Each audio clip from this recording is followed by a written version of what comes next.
7th class अस्सलाम वालेकुम। Urdu B की दूसरी कहानी हम पढ़ेंगे। पहली कहानी हमने पढ़ी थी उस दिन सच्ची कुर्बानी, और उसमें सिलेबस में जो दूसरी कहानी है वो है चोर की दाढ़ी में तिनका।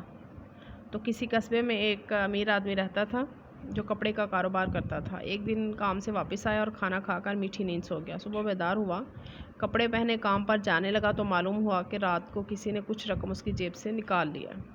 अब उसने तमाम घर वालों और नौकरों से पूछा, लेकिन कोई भी मानने को तैयार ना हुआ कि उसने चोरी की है। बल्कि हर एक कस्में खाने लगा कि हमें तो पैसों का इल्म तक नहीं। आखिर वो काजी साहब के पास चला गया और अपना मामला उनको बताया। काजी ने उसके घर के तमाम आदमियों को बुलाया और पूछ-गीछ की। जब रकम बरामद होने की कोई सूरत नज़र ना आई तो काजी ने हर एक को बराबर लंबाई वाली एक एक लाठी दे दी और कहा कि कल हर एक आदमी ये लाठी लेकर आए। जिसने रुपया चुराया है इसकी लाठी 2 इंच बढ़ जाएगी। अब वो सारे अपने अपने घर चले गए। जिस मुलाजम ने माल चुराया था तो उसने सोचा कि कल जब मैं काजी के सामने पेश होऊंगा तो मेरी लाठी 2 इंच लंबी हो जाएगी और मेरा राज खुल जाएगा, तो फिर बदनामी होगी। उसने बचने के लिए, इस चीज़ से बदनामी से बचने के लिए उसने अपनी लाठी को 2 इंच काट दिया। अब दूसरे दिन जब सब काजी के सामने पेश हुए तो काजी ने कहा कि आप सब लोग अपनी अपनी लाठी को हाथ में लेकर कतार में खड़े हो जाएं। अब सब की लाठियाँ तो एक जितनी थी, लेकिन चोर की लाठी जो थी वो लंबाई में 2 इंच कम थी। काजी ने इसे अपने पास बुलाया और उसको फ़ैसला सुना दिया कि तुमने जो रकम चुराई है वो इस कपड़े के ताजर को अदा करो, और साथ ही उसे सज़ा भी सुनाई। इसका मतलब ये होता है कि जिसने कोई काम किया होता है ना, वो आप कोई ना कोई गलती ऐसी कर जाता है कि जिससे पता चल जाता है कि यही आदमी है जिसने गलत काम किया है। तो इसका नतीजा यही निकलता है कि चोर की दाढ़ी में तिनका। ये मुहावरा मशहूर है कि चोर की दाढ़ी में तिनका होता है कि वो बहाने बहाने से ना वो अपना जो ऐब होता है वो खुद ही ज़ाहिर कर देता है। अब इसके साथ हम करेंगे अज्ज़ाए कलाम। अज्ज़ाए कलाम के 4 हैं उर्दू में। हर्फ है, लफ्ज़ है, जुमला है, कलमा है और मुहम्मल है।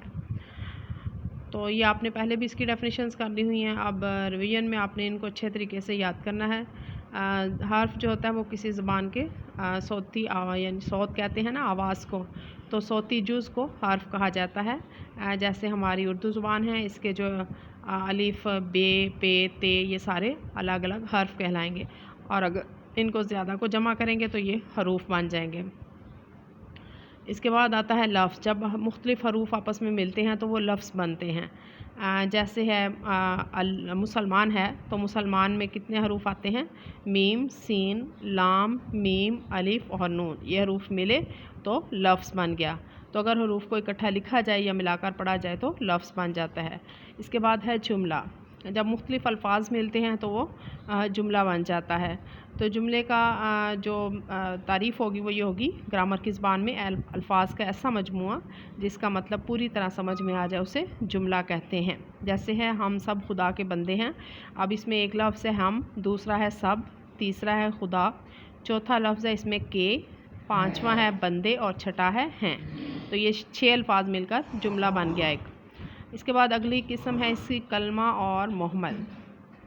कलमा जो होता है वो बामानी लफ्ज़ होता है, यानी कि जिसके कुछ मानी हों, और मुहम्मल जो होता है वो बेमानी लफ्ज़ होता है जिसके कुछ मानी नहीं होते। जैसे हम बोलते हैं धूम धाम, तो इसमें धूम जो होता है वो कलमा होता है, जबकि धाम जो है वो मुहम्मल होता है। इसी तरह गुम सुम में गुम कलमा होता है और सुम जो है वो मुहम्मल होता है। ये आप लोगों ने इनकी डेफिनेशंस अच्छे तरीके से याद करनी है।